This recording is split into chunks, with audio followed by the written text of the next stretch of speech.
బనగానపల్లె నియోజకవర్గ పరిధిలో గతంలో నిబంధనల ప్రకారం పనులు పూర్తి చేసిన వైసీపీ నాయకుల కాంట్రాక్టు బిల్లులను చెల్లించకుండా స్థానిక అధికార పార్టీ నేతలు అడ్డుకుంటున్నారని బనగానపల్లె మాజీ ఎమ్మెల్యే వైసీపీ నేత కాటసాని రామిరెడ్డి తీవ్ర స్థాయిలో ధ్వజమెత్తారు.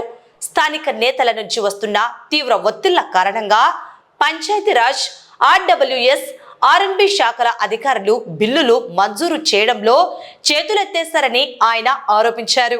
ఈ విషయమై కాటసాని రామిరెడ్డి పంచాయతీరాజ్, ఆర్డబ్ల్యూఎస్, ఆర్ఎండ్బి శాఖల ఉన్నతాధికారులను కలిసి స్థానిక కాంట్రాక్టర్లు ఎదుర్కొంటున్న పరిస్థితులను వివరించారు. అనంతరం ఆయన విలేకరులతో మాట్లాడుతూ నియోజకవర్గంలో వివిధ అభివృద్ధి పనుల నిమిత్తం జిల్లా ఖనిజ నిధి కింద మంజూరైన సుమారు 22 కోట్ల విలువైన బిల్లులను నిలిపివేశారని తెలిపారు.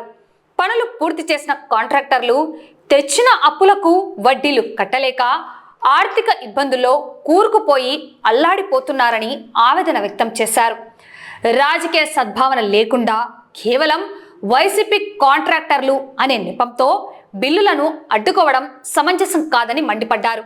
ప్రభుత్వం సంబంధిత ఉన్నతాధికారులు వెంటనే స్పందించి రాజకీయ ఒత్తిళ్లకు తలొగ్గకుండా నిబంధనల ప్రకారం పెండింగ్లో ఉన్న డిఎంఎఫ్ బిల్లులను తక్షణమే విడుదల చేయాలని మాజీ ఎమ్మెల్యే కాటసాని రామిరెడ్డి డిమాండ్ చేశారు. బనగానపల్లి నియోజకవర్గంలో ఆర్ఎండ్బిలో దాదాపు 9 కోట్ల రూపాయలు, అదేవిధంగా పంచాయతీరాజ్ డిపార్ట్మెంట్లో 8 కోట్ల రూపాయలు, ఆర్డబ్ల్యూఎస్ డిపార్ట్మెంట్లో దాదాపు 4 కోట్ల రూపాయలు, మొత్తం కలిసి దాదాపు 22 కోట్లు. అంటే దాదాపు 3 సంవత్సరాల నుంచి డిఎంఎఫ్ కింద వర్కులు చేసినాము. ఆల్రెడీ రోడ్లు పూర్తి అయిపోయినాయి. అప్పుడే రోడ్లలో మరి ప్రజలందరూ కూడా తిరగడం జరుగుతూ ఉంది. మరి అదేవిధంగా పైప్ లైన్లు, ఓహెచ్ఎస్ఆర్ ట్యాంకులు, అదేవిధంగా ఈ యొక్క మినరల్ వాటర్ ప్లాంట్లు వేయడం జరిగింది.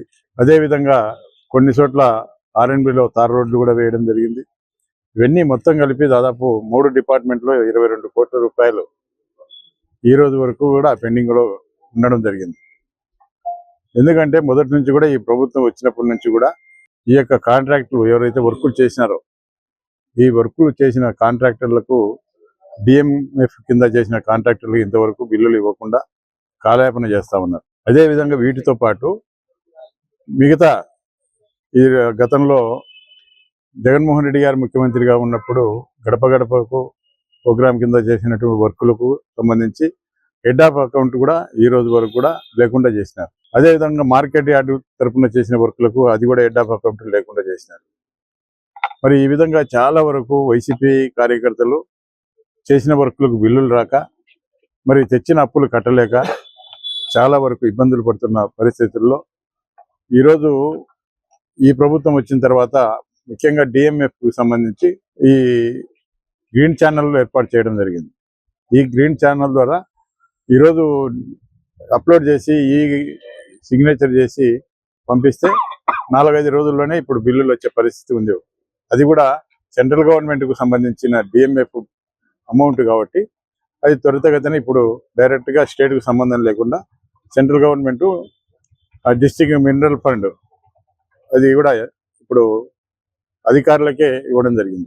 మరి ఇక్కడ ఉండే స్థానికంగా ఉండే రాజకీయ నాయకులు ఈ యొక్క అధికారుల మీద ఒత్తిడి తీసుకొని వచ్చి మీరు ఎటువంటివి కూడా వైసీపీకి సంబంధించినటువంటి బిల్స్ ఏది కూడా మీరు పంపేదానికి వీలు లేదు, మీరు ఆపండి అని చెప్పి వాళ్ళను ఒక బెదిరింపులకు దిగడం జరుగుతూ ఉంది.